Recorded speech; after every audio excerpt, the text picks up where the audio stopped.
ठीक है, तो ये क्या अराजकता फैली हुई है भाई साहब? अब आप वहाँ मुजफ्फरपुर से हैं, यहाँ पर एक चीज देखने को मिलता है, चिराग पासवान का नाम आपने सुना ही होगा, केंद्र में मंत्री भी हैं और जो है वो अपना पार्टी भी चलाते हैं। क्या लग रहा है उनका किस तरह से कैसा दबदबा है, क्योंकि चिराग पासवान भी नाराज है एनडीए से इस बार? देखिए, कौन किससे नाराज है इस पर मैं कमेंट नहीं करूंगा और कर भी नहीं सकता हूं।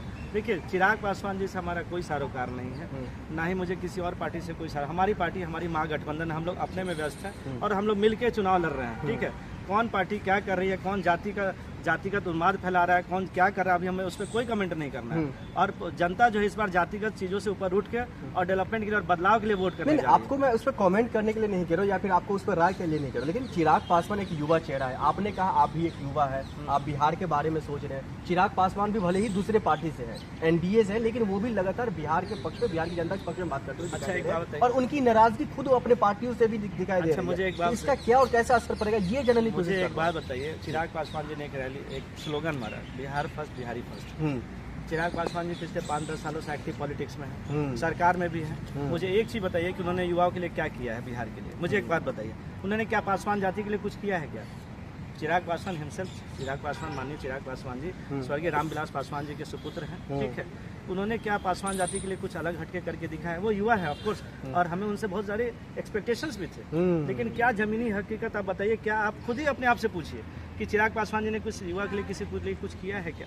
देखिए, बिहार फर्स्ट बिहारी फर्स्ट नारा देने से नहीं होगा, आप जमीन पर उतर के काम कीजिए। नारा देने से कुछ नहीं है, जमीन पर उतरने से कामकाज होगा। क्या लग रहा है मिथिलेश जी, आप लोग तो लगातार जो है तमाम बातों पर चर्चा करते रहते हैं, लेकिन बिहार का इस बार जो मामला है कितना गरमाएगा और किसकी सरकार का ज्यादा चांस बन रहा है इस बार? सरकार तो इंडिया गठबंधन का ही बनेगा और आज सवाल मोदी जी, चाहे जितने मर्जी वहाँ पे कोई भी सौगात दे दे, कुछ भी दे दे, उससे कुछ नहीं होने वाला है। सबको पता है कि ये कुछ भी देंगे, लेकिन डेवलपमेंट के नाम पे कुछ भी नहीं है। आज इनको 11 साल हो गया। आज मुजफ्फरपुर से दिल्ली आने के लिए बहुत पहले, हमें याद है बचपन में, वहाँ वो एक हवाई अड्डा होता था, पता ही एयरपोर्ट, आज तक नहीं बन पाया।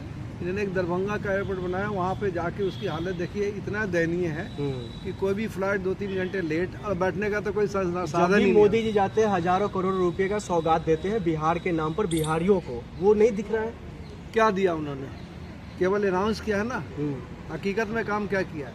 मैं आपको बोलूँ, मैं आपको 10,000 करोड़ रुपये दे के आ रहा हूँ आपके स्टेट में, मैं दूंगा, डेवलपमेंट होगा तब जनता देखेगी ना। केवल नाम है वहाँ पे, बाकी कुछ भी नहीं है वहाँ, सारा हवाबाई ये कर रहे हैं। हाँ, फंड जनता के बीच में मैं आ गया हूँ, मैं आपको ये दे रहा हूँ, वो दे रहा हूँ, बस एक केवल है।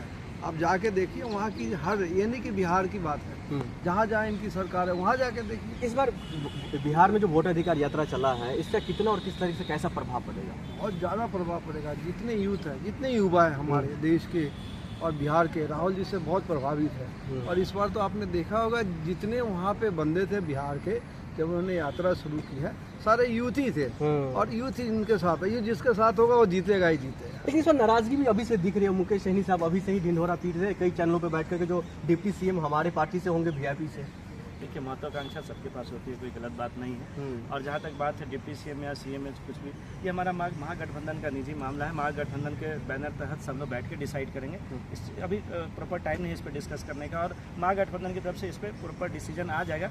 कोई अनाउंस करना अभी से ये गलत। कई मंच से तेजस्वी यादव प्रधानमंत्री कह देते हैं, माफ कीजिएगा, राहुल गांधी को, लेकिन जब राहुल गांधी समेत प्रेस कॉन्फ्रेंस होती है और उसमें जब पूछा जाता है मुख्यमंत्री चेहरा कौन है, तेजस्वी यादव है कि नहीं है, तो उस पर चुप हो जाते हैं। देखिए, इसमें कोई कॉन्फ्लिक्ट नहीं है आपस में, मैं आपको बता दूं, इसमें कोई कॉन्फ्लिक्ट नहीं है। आपस में बैठ के सब लोगों ने डिसाइड कर रखा है। ठीक है, अभी आप लोगों के सामने भी ये सारी बातें खुल के आएगी।